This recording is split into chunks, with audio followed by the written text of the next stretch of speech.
First of all, is this your scout? It is. This game. What do you when you play a guy like Davis? I mean, he's experienced. He can score. You guys saw that obviously last week against Furman, a guy that could do that. What's kind of been the focus in preparation for this in regards to Detroit Mercy? Well, I think beyond Davis, I mean, you mentioned him. He's a tremendous scorer, second in the nation scoring last year, 24 a game. Just a big piece of what they do. You can make the argument he's the fulcrum of everything Detroit Mercy is trying to accomplish on offense, and everything goes through him. Having said that, I mean, they have some really talented scorers around him as well. I mean, Keith McAdoo can really fill it up. 21 against Toledo, 5 of 7 from 3. Had a really nice game the other night against Mississippi State. Did a catch. Another guy whose talent has really started showing through after his time at USF, and I think this is a really nice fit for him at Detroit Mercy as far as style of play, ability to get on the offensive glass, make plays in transition, getting downhill, and he's shooting the ball at a really high level as well. So Matt Johnson's a really nice piece off the bench for them, sixth man of the year in the Horizon League.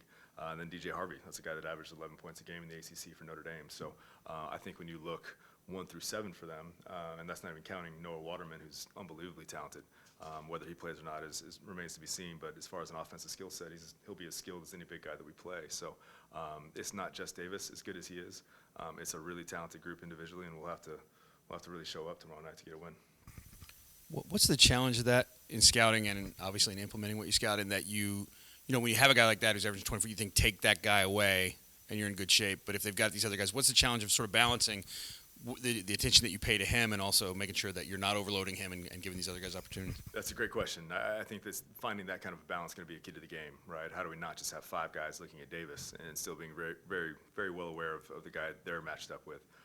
So I think it's just, fortunately for the way we play, our help principles, our gap principles are already built into the pack line defense. So the idea is if things go according to plan, our positioning will be our help, and we'll be in the right places and deter driving lanes and close out with high hands and make shots and becoming open really difficult.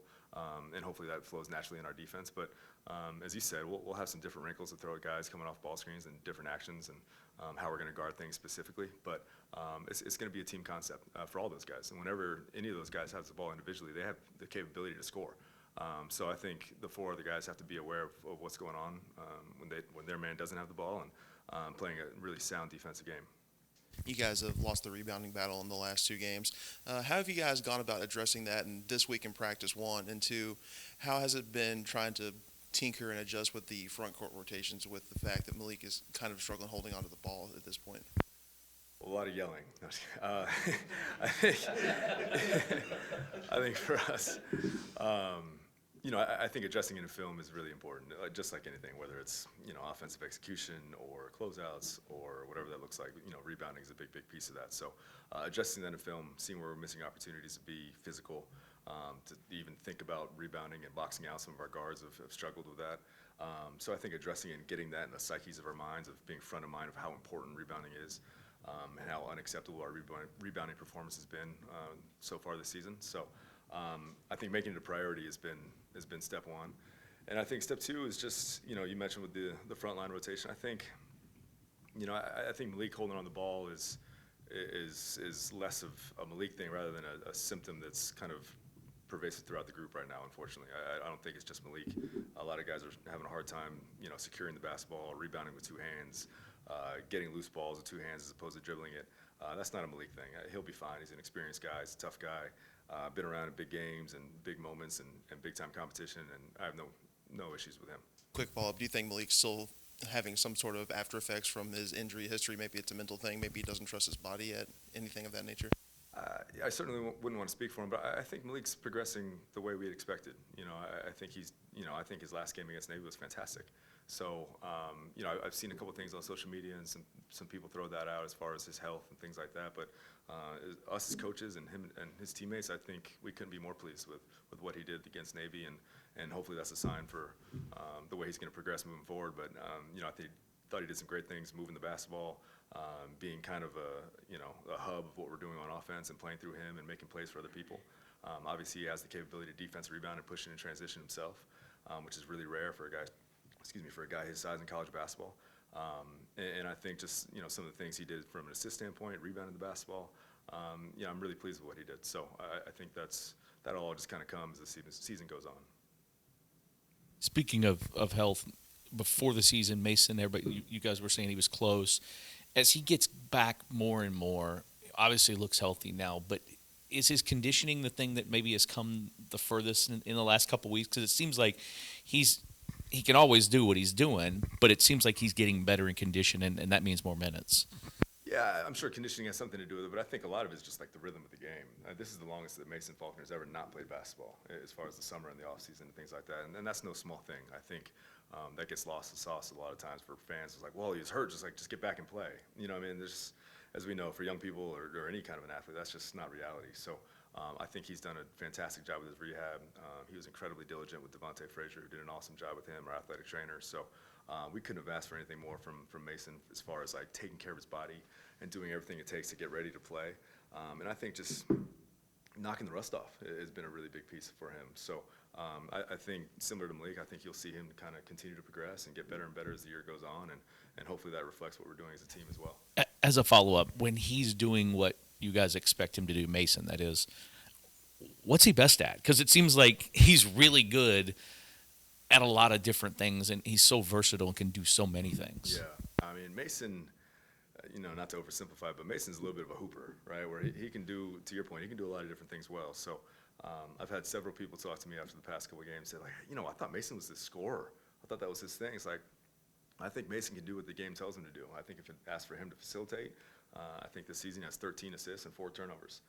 And for him to come off the bench and play that role where he's a steadying force, gets us in our offense, creates open looks for other teammates, creates looks for himself, I think that's what he'll do. If the game asks for him to score 17 points in a game, which he's obviously capable of throughout his career, I think he'll do that as well. So he's a really talented offensive player. He can create space for himself. He can manufacture offense for his teammates. He can get us going in transition.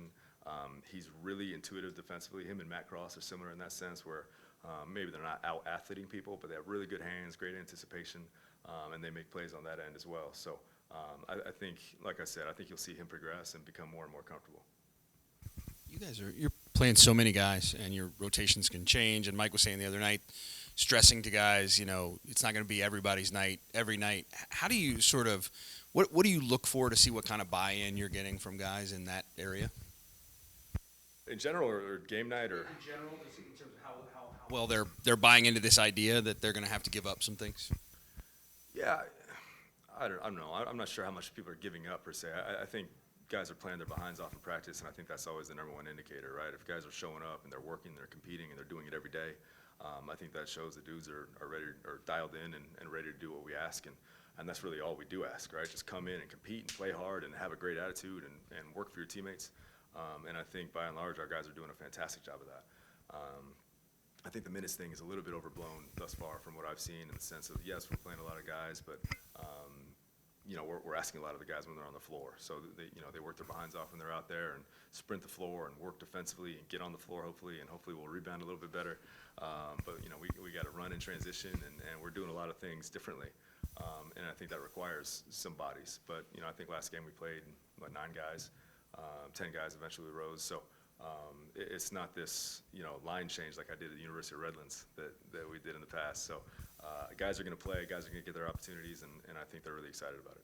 When you have a guy like Sam is a guy that started most of last year, he comes in now and is coming off the bench and playing well in that role. Does it tell you anything about a guy? Do you learn anything about him the way a guy adapts to that? Yeah, to your point about last year, I mean, Sam did a terrific job coming off the bench at that point during last season where he really responded to that challenge. We had asked him to fulfill some duties that he wasn't quite up to snuff with, and and as a consequence of that, other guys were doing some things better and brought him off the bench last year.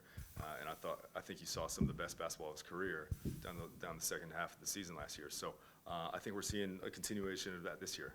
Not that it's some permanent thing where he's always going to be a bench specialist or anything like that, but he's a guy that's shown some gumption in that regard where.